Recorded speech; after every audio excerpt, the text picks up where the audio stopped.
सफल अभ्यर्थी हैं उनकी नियुक्ति की कार्यवाही तेज गति से चलेगी और जुलाई में या जुलाई के तत्काल बाद में अगस्त के फर्स्ट सेकंड वीक तक हम 2016 का रीसफल और वरिष्ठ अध्यापक 2018 के तमाम जो अभ्यर्थी सफल हुए हैं उनकी नियुक्ति का काम सरकार करेगी। प्रधानाध्यापक माध्यमिक शिक्षा की जो भर्ती है उसमें जो डिफेंस पर्सन जो कुछ हैं या 100 कुछ की जो रह गए हैं उसका माननीय उच्च न्यायालय में प्रकरण है।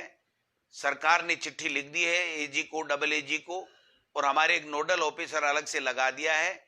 जल्दी से जल्दी वो उस हाई कोर्ट से निकाल करके उन जो 100 समथिंग जितने भी प्रधानाध्यापक हैं, जिनमें शायद 39 हमारे भूतपूर्व सैनिक हैं, उनको भी हम जल्दी से जल्दी नौकरी देने का काम करेंगे।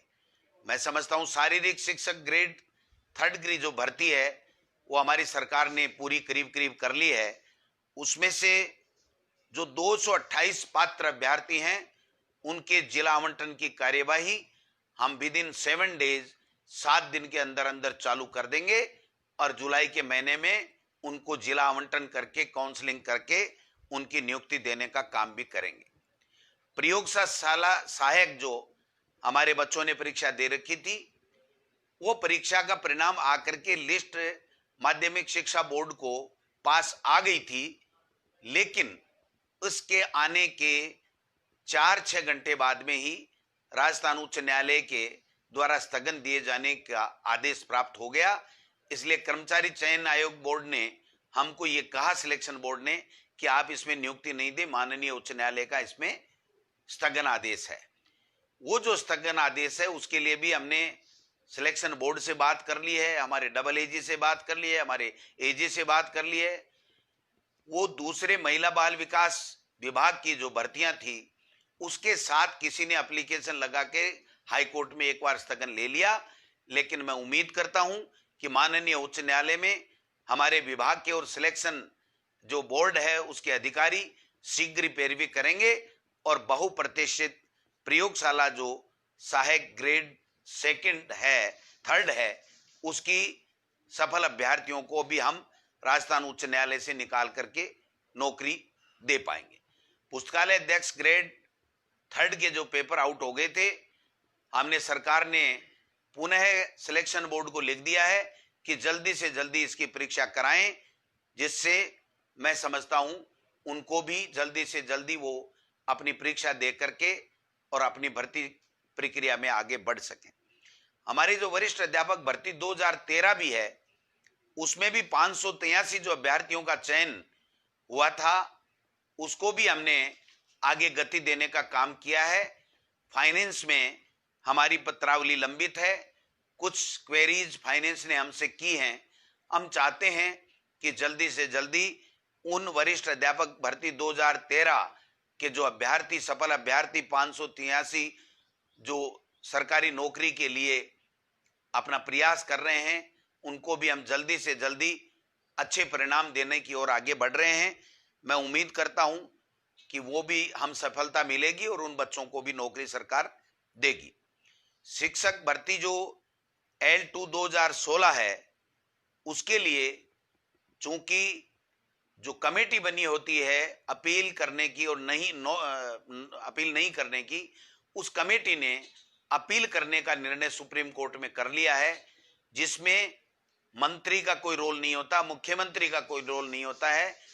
फाइनेंस, लीगल विभाग की सचिव वगैरह की पूरी कमेटी बनी होती है और वो कमेटी मेरिट और सरकारी नियम और डीओपी के सर्कुलर और उन सब को देख करके फैसला करती है कि हमको किस प्रकार से आगे बढ़ना है। तो मैं समझता हूं एसएलपी का निर्णय जब जल्दी आएगा तो उसके बाद में हम लोग उनके लिए भी आगे बढ़ने का काम करेंगे।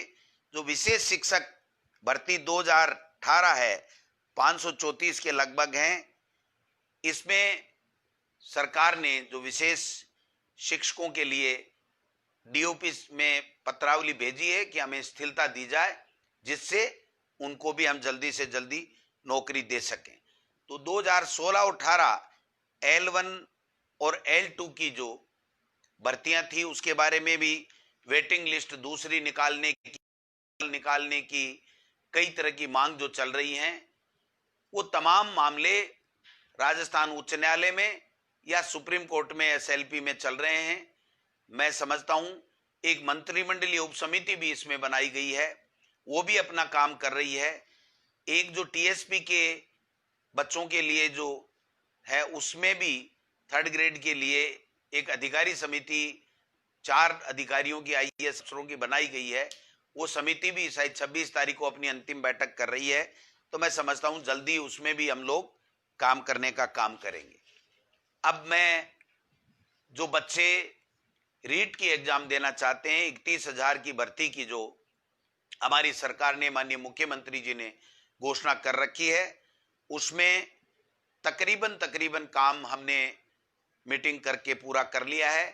ये मीटिंग की आवश्यकता मित्रों इसलिए पड़ी कि जो पहले रीट टेट हमारी सरकार कांग्रेस के शासन में हुआ करती थी, उसमें 2 एग्जामें होती थी, किसी तरह की ज्यादा कोई दिक्कत नहीं होती थी। लेकिन भारतीय जनता पार्टी की सरकार आने के बाद में रीट उनकी घोषणा के मुताबिक कर दिया गया और रीट के कारण से 30% उनके एकेडमिक जो उनकी योग्यता है, उसके जो मार्क्स हैं, उसके आधार पर दिए गए, जिससे बाहर के प्रदेश के काफी बच्चे, जिसमें कई तरह के ऐसे प्रकरण भी आए कि फर्जी डिग्री लेकर के उसमें मार्क्स ज्यादा दिखा करके और आगे थे, जिसके कारण से हमारे राजस्थान के बच्चे वंचित हो रहे थे।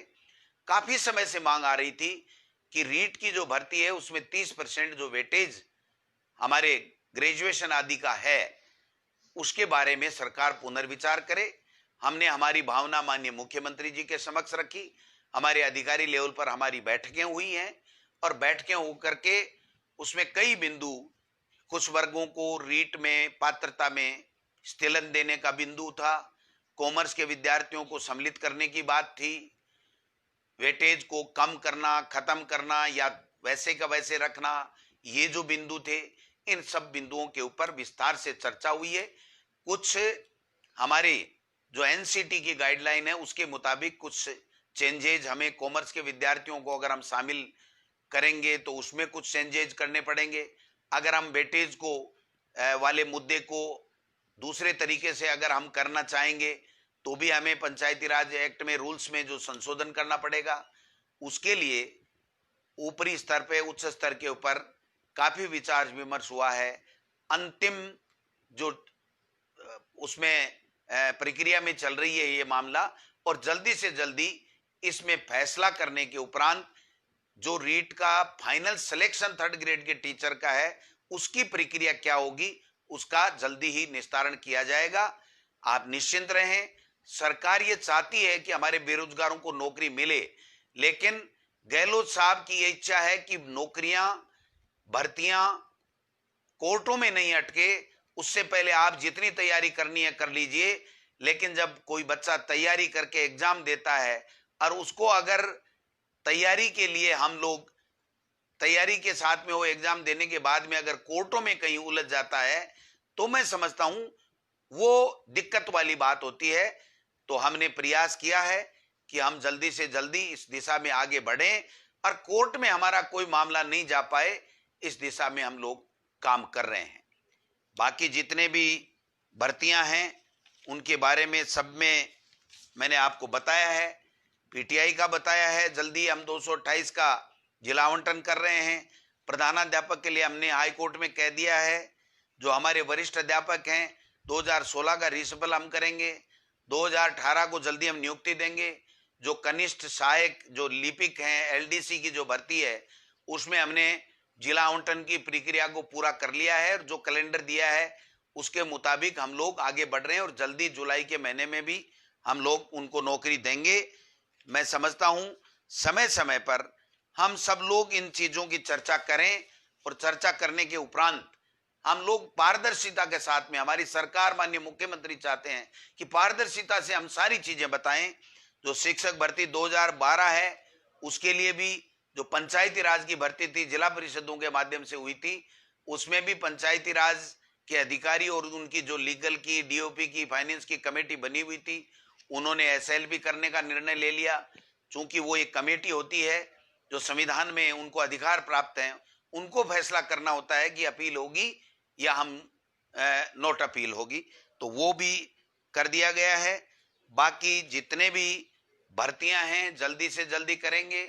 31,000 टीचर्स की जो आपकी रीट की एग्जाम है, जो उसको भी हम जल्दी, इसको अंतिम फैसला करने के बाद में हम लोग इस कोरोना महामारी से हम लोग निकल जाएं। क्योंकि कई जो पढ़ने वाले बच्चे हैं वो कोचिंग में पैसा जमा करा चुके, कोचिंग के कारण से उनका भी ये बात बार बार ज्ञापन से आता है कि साहब जब तक कोचिंग नहीं खुले तब तक आप अगर रीट कराओगे तो हम पहले वाले जो कंपटीशन में जो लोगों ने तैयारी करके दी उससे हम पिछड़ जाएंगे। लेकिन मैं आपको आश्वस्त करना चाहता हूं कि हम इस भर्ती को डिले नहीं करना चाहते। ज्ञापन देना अलग बात है, निर्णय करना अलग बात है। माननीय मुख्यमंत्री जी ने ये स्पष्ट निर्देश हमारे विभाग को दिया है कि जल्दी से जल्दी 3rd ग्रेड के जो टीचर्स हैं उनके लिए रीट की जो एग्जाम है उसको आप जल्दी कराइए। हमारे व्याख्याता जो 5,000 की जल्दी से जल्दी भर्ती कीजिए, और जो बाकी शेष 3,000 की घोषणा माननीय मुख्यमंत्री जी ने कर रखी है उसके लिए भी हमने प्रक्रिया चालू कर दी है। डीपीसी हम लोग करवा रहे हैं, ऊपर से लेके नीचे तक के सबकी हम लोग डीपीसी करवा रहे हैं। 2nd ग्रेड वालों को दोनों 16 और 18 का हमने निर्णय ले लिया और जल्दी से जल्दी इनको नौकरी मिल रही है। मैं समझता हूं बहुत अच्छे तरीके से आप लोगों ने कोरोना में सबको बचाने का जो काम किया है, जो मेहनत कर रहे हैं, जो आप अवेयरनेस जागरूकता फैला रहे हैं, उसमें आप काम कीजिए। और मैं एक बात और मेरे नौजवान साथियों से करना चाहता हूं कि हमें किसी तरह का कोई मुगालता हमारी सरकार को नहीं है कि आपकी वजह से, आपकी मेहनत की वजह से और आपसे जो वादे किए हैं उसके मुताबिक हम काम कर रहे हैं। आपके कारण से हम सरकार में आए हैं।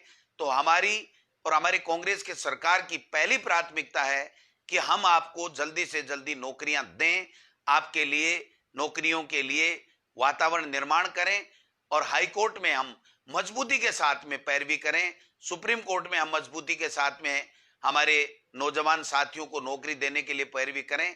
लेकिन चूंकि जो संवैधानिक व्यवस्थाएं बनी हुई हैं उस व्यवस्थाओं में मंत्री का या मुख्यमंत्री का जिस स्तर पे रोल हो सकता है उस स्तर पे हम हमारा रोल अदा कर सकते हैं।